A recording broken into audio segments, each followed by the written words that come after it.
Salut à tous, installez-vous confortablement parce qu'aujourd'hui on va plonger dans un sujet qui dépasse tout ce que vous pouvez imaginer en termes de fiction cinématographique. On va parler de la Corée du Nord, mais pas du côté des défilés militaires ou des essais nucléaires qu'on voit en boucle aux infos.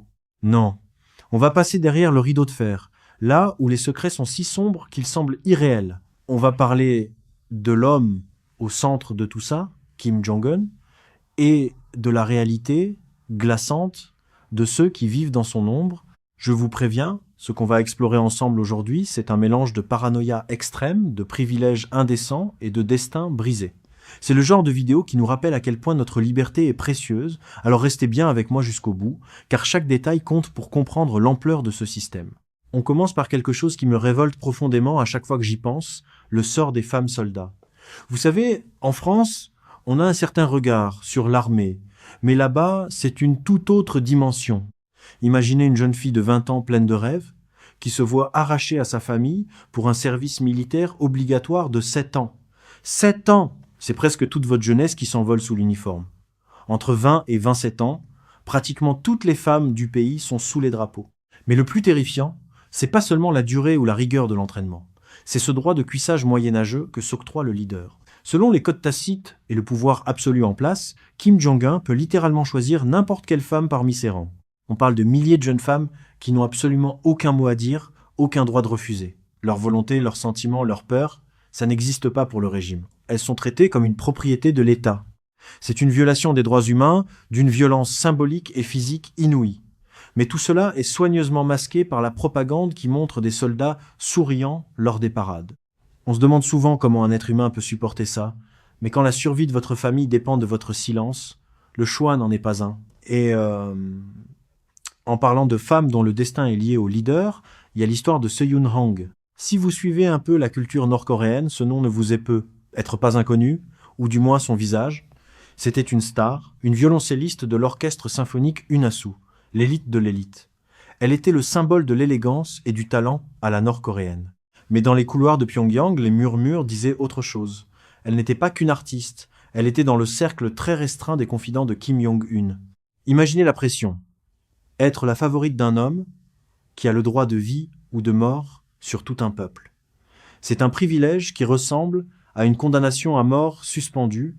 En 2012, Kim Jong-un épouse officiellement Ri Sol-ju. Et là, comme par magie, le nom de Seohyun Hang s'évapore des registres. Plus de concerts, plus d'apparitions, plus rien. Puis, en 2013, la nouvelle tombe. Elle est morte. Cause naturelle, dit la version officielle. Mais personne n'est dupe. Dans un régime où la jalousie ou le moindre changement de faveur peut vous envoyer au peloton d'exécution, sa disparition reste l'un des mystères les plus tragiques de l'ère Kim. C'est une leçon brutale. Plus vous êtes proche du soleil, plus vous risquez de finir carbonisé. Mais l'histoire des femmes de Kim ne s'arrête pas là. Il y a aussi le cas fascinant de Yeon Song-wol. Elle, c'était le premier amour. Ils se sont rencontrés alors qu'il était encore un jeune étudiant, frais de retour de ses années en Suisse, où il avait goûté à la liberté occidentale. On imagine ce jeune homme, coincé entre ses désirs personnels et le poids d'une dynastie impitoyable. Son père, Kim Jong-il, a tout de suite mis son veto.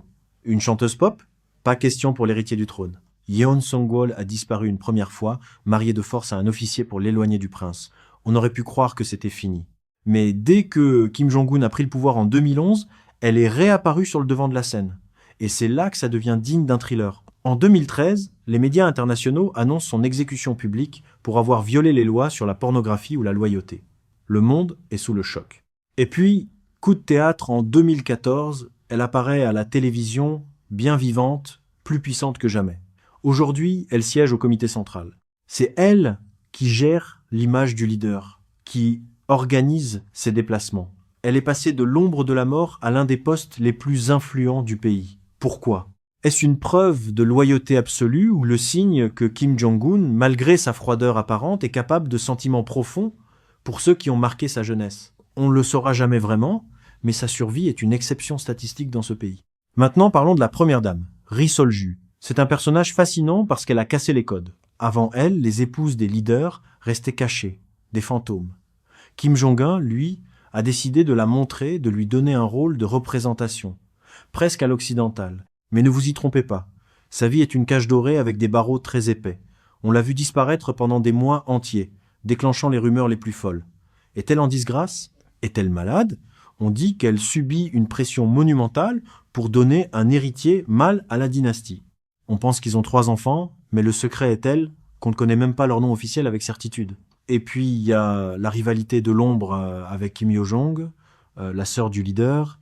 Imaginez l'ambiance au dîner de famille entre la femme qui veut protéger ses enfants et la sœur qui est devenue le bras armé et le cerveau politique du régime. C'est une lutte de pouvoir feutrée mais impitoyable, où chaque sourire devant les caméras cache une stratégie de survie. Et si vous pensez que la violence est réservée aux ennemis de l'État, regardez ce qui est arrivé à Kim Jong-nam, le demi-frère aîné. C'est sans doute l'assassinat le plus audacieux et le plus surréaliste du XXIe siècle. Février 2017, aéroport de Kuala Lumpur. Un lieu public, des caméras partout, des milliers de témoins. Kim Jong-nam attend son vol, tranquillement. 2 femmes s'approchent, lui barbouillent le visage avec un produit et s'enfuient en riant comme pour une blague de youtubeur. Sauf que c'était pas une blague. C'était du gaz VX, l'un des agents neurotoxiques les plus mortels au monde. Il est mort en quelques minutes dans l'ambulance. Le plus fou, ces 2 femmes pensaient vraiment participer à une émission de caméra cachée. Elles avaient été entraînées par des agents nord-coréens pendant des semaines à faire cette blague avec de la lotion pour bébé. Le jour J, on leur a donné le poison sans qu'elles le sachent. Kim Jong-un a fait liquider son propre sang parce que son frère, exilé après une tentative ratée de visite à Disneyland avec un faux passeport, critiquait le régime depuis l'étranger. Pour Kim, la famille n'est pas un refuge, c'est une menace potentielle qu'il faut neutraliser si elle devient gênante. Cette paranoïa, elle transpire dans chaque aspect de sa vie quotidienne. On touche ici au bizarre, mais c'est révélateur. Est-ce que vous saviez que Kim Jong-un voyage toujours avec ses propres toilettes personnelles ? Oui, vous avez bien entendu. Que ce soit en train blindé ou en voiture, il refuse d'utiliser des toilettes publiques ou celles des hôtels. Pourquoi ? Parce qu'il a une peur bleue que des services de renseignement étrangers comme la CIA ou le Mossad récupèrent ses excréments pour analyser son état de santé. Ces déchets sont considérés comme des secrets d'État. Ils sont gardés, transportés et détruits sous haute surveillance. Ça montre le niveau de méfiance absolue dans lequel cet homme vit. Il ne fait confiance à personne. Ses repas sont testés par des goûteurs, ses chambres sont scannées pour détecter des microbes ou du poison.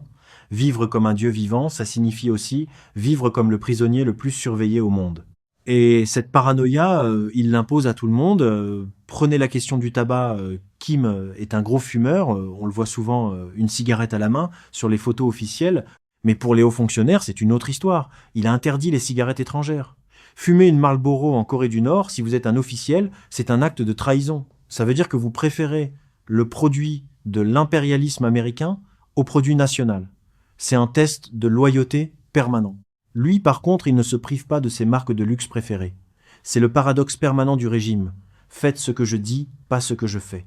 On retrouve ce même décalage indécent avec la nourriture et le sport. Kim Jong-un adore la culture occidentale, c'est un héritage de ses années en Suisse.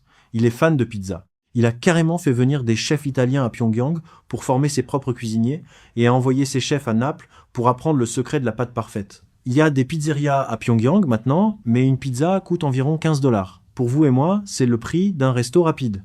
Pour un Nord-Coréen moyen, c'est le budget nourriture de tout un mois. C'est une insulte à la misère du peuple. Et c'est pareil pour le foot. Le peuple regarde les matchs avec 24 ou 48 heures de retard après que la censure a vérifié que tout était conforme. Mais Kim, lui, regarde le Real Madrid en direct via satellite, dans ses palais. Il vit dans une bulle de luxe technologique et gastronomique pendant que le pays subit des coupures d'électricité chroniques. Et que dire de la démocratie version Pyongyang ?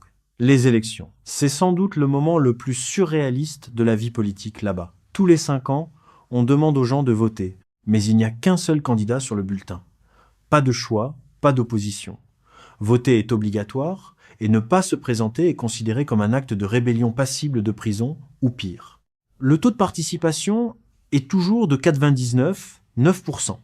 C'est une pièce de théâtre macabre, où tout le monde connaît la fin, mais où tout le monde doit applaudir sous peine de mort. Pourtant, malgré ce contrôle total, les choses bougent un peu. Les jeunes commencent à faire circuler des clés USB avec des séries sud-coréennes, des films américains. Ils voient que le monde extérieur n'est pas l'enfer qu'on leur décrit. C'est une guerre psychologique silencieuse qui se joue entre la propagande d'État et la réalité du monde qui s'infiltre par les frontières. Même l'acte de prendre une photo est codifié à un point que vous ne pouvez pas imaginer. Si vous allez là-bas en touriste, ce qui est de plus en plus rare et dangereux, vous avez des guides qui vous surveillent 24 Vous voulez prendre une photo de la statue de Kim Il-sung ? Très bien. mais vous devez la prendre en entier, de la tête aux pieds. Si vous coupez les jambes ou si vous faites un plan trop serré sur le visage, c'est un manque de respect. Vous pouvez être arrêté pour outrage au leader. Chaque image doit glorifier le régime. C'est une gestion de l'image qui frise la folie obsessionnelle. Et puis, il y a ces passions insolites, comme le basket. On connaît tous son amitié improbable avec Dennis Rodman. C'est sans doute l'un des duos les plus bizarres de l'histoire, mais qui ne se contente pas de regarder le basket, il a changé les règles. En Corée du Nord, un dunk vaut 3 points, un tir qui ne touche pas le cercle fait perdre des points, et dans les dernières minutes, les paniers valent plus cher. Il a littéralement réécrit les lois d'un sport mondial pour qu'elles correspondent à sa vision. C'est un détail, certes, mais ça en dit long sur son besoin de tout contrôler, de tout remodeler à son image.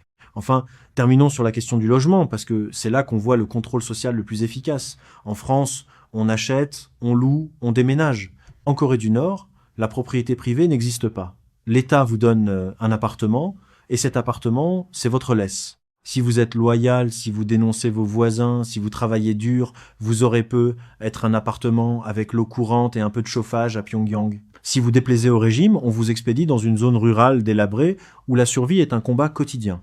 Pendant ce temps, Kim Jong-un possède plus de 20 résidences de luxe, des palais cachés reliés par des tunnels secrets, avec des parcs d'attractions privés et des cinémas personnels. Voilà la réalité. On est loin des mèmes sur Internet ou des caricatures. On est face à un système qui utilise la peur, le secret et une inégalité monstrueuse pour se maintenir. J'espère que ce tour d'horizon vous a permis de voir les choses sous un autre angle. C'est important de ne pas oublier ce qui se passe dans ces coins du monde qu'on essaie de nous cacher. Dites-moi ce que vous en pensez dans les commentaires. Est-ce qu'il y a un de ces faits qui vous a plus choqué que les autres? On se retrouve très vite pour une prochaine vidéo et d'ici là, restez curieux et surtout, gardez l'esprit critique. Salut à tous!